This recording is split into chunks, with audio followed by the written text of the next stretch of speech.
ഈ വീഡിയോയ്ക്ക് വേണ്ടി കുറച്ചൊരു ഭയങ്കര വെയിറ്റിംഗ് ആണ്. ആരൊക്കെയാണെന്ന് ഞാൻ വഴിയെ കാണിച്ചു തരാം. ഇന്ന് ഞാൻ എൻ്റെ ഒപ്പം +2 +1 പഠിച്ച ഒരു കുട്ടിയുടെ കല്യാണത്തിന് പോയിക്കായിരുന്നു. സത്യം പറഞ്ഞാൽ ഞാൻ ഇന്ന് ഈ കല്യാണത്തിന് പോയത് തന്നെ ഇവരെല്ലാവരും ഒന്ന് മീറ്റ് ചെയ്യാന്ന് വിചാരിച്ചിട്ടാണ്. ഞാൻ ഒരുപാട് നാളായിട്ടുണ്ടായിരുന്നു കേട്ടോ ഇവരൊക്കെ കാണാൻ. ഞാൻ ഈ കാണിക്കുന്ന ആൾക്കാരൊക്കെയാണ് നമ്മുടെ വീഡിയോസിന് വേണ്ടി ഭയങ്കരമായിട്ട് വെയിറ്റ് ചെയ്തിരിക്കുന്ന ആൾക്കാർ കേട്ടോ. വീഡിയോ എടുക്കില്ലേ എന്ന് ചോദിച്ചുകൊണ്ടാണ് ഓരോരുത്തരും എൻ്റെ അടുത്തേക്ക് വരുന്നത് തന്നെ. +2 കഴിഞ്ഞതിന് ശേഷം ഞാൻ ഇവരെല്ലാം കാണുന്നത് ഭയങ്കര റയറായിരുന്നു. ഞാൻ ആ ഒരു ഭാഗത്തെ അല്ലായിരുന്നു പിന്നീട് പഠിച്ചത്.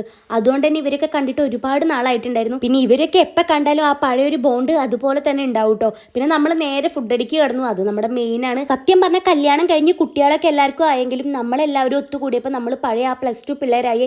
പിന്നെ ഫുള്ള് കളിയും ചിരിയും ഗോസിപ്പ് പറച്ചിലൊക്കെ ആയിരുന്നു. ബിരിയാണി അതൊരു രക്ഷയില്ല കേട്ടോ. ഫുഡ് നല്ല ടേസ്റ്റ് ആയിരുന്നു. ചിക്കൻ ബിരിയാണിയും ബീഫ് ബിരിയാണിയും ഉണ്ടായിരുന്നു. ഞാൻ ബീഫായിട്ട് എടുത്തിട്ടുണ്ടായിരുന്നു. നല്ല ടേസ്റ്റ് ഉണ്ടായിരുന്നു. ഇതെല്ലാം കൂടി മിക്സ് ചെയ്ത് ഇങ്ങനെ കഴിക്കാം കേട്ടോ. ഇങ്ങനെ വട്ടളഞ്ഞ് ഫുഡ് കഴിക്കുമ്പോൾ ശരിക്കും +2 ലഞ്ച് ബ്രേക്ക് ആയിരുന്നു കേട്ടോ എല്ലാവർക്കും ഓർമ്മ വന്നിരുന്നത്. മുസ്തഫാക്ക് ഇത് അവന്റെ കല്യാണമായിരുന്നെങ്കിൽ ഞങ്ങൾക്ക് ഇതൊരു ഗെറ്റ് ടുഗദർ ആയിരുന്നു. ഫുഡ് അടി കഴിഞ്ഞാൽ പിന്നെ ഫോട്ടോ സെക്ഷൻ ആയിരുന്നു കേട്ടോ. ഇത് ഞങ്ങളുടെ തൊട്ട് മുന്നേ കല്യാണം കഴിഞ്ഞ നവമിഥുനങ്ങളാണ്. വീഡിയോ എടുക്കുന്നതിന് അത്ര തൽപര കക്ഷികളല്ല. കണ്ടില്ലേ ബാക്ക് കാണിച്ചത്. അതൊക്കെ കഴിഞ്ഞപ്പോഴത്തേനും ചെക്കൻ ഇറങ്ങാനുള്ള സമയമായിട്ടോ. അപ്പോഴും നമ്മൾ അവിടെ നിന്ന് പോന്നിട്ടില്ല, കഥ പറഞ്ഞുകൊണ്ടിരിക്കുകയാണ്. പിന്നെ ഒരു ലൈമ് കുടിക്കാൻ ഇറങ്ങിയതാണ്. ലൈമ് കുടിക്കാത്തതുകൊണ്ട് ഒരു സോഡാ സർബത്തിൽ അങ്ങനെ ഒതുക്കിയിട്ട് എല്ലാവരും പിന്നെ വീട്ടിലേക്ക് പോയിട്ടോ. പോകുമ്പോൾ ശരിക്കും നല്ല രീതിക്ക് സങ്കടം ഉണ്ടായിരുന്നു എല്ലാവർക്കും. എന്നാലും അടുത്ത കല്യാണത്തിന് കൂടാന്ന് പറഞ്ഞിട്ടാണ് ഈ പോക്കെ. ശരിക്കും ആലോചിക്കുമ്പോൾ ഇപ്പൊ ആ പ്രായത്തിൽ നിന്നൊന്നും വലുതാവേണ്ടെന്ന് തോന്നുന്നു. അപ്പോൾ അടുത്തൊരു വീഡിയോ ആയിട്ടാണ്. Okay bye.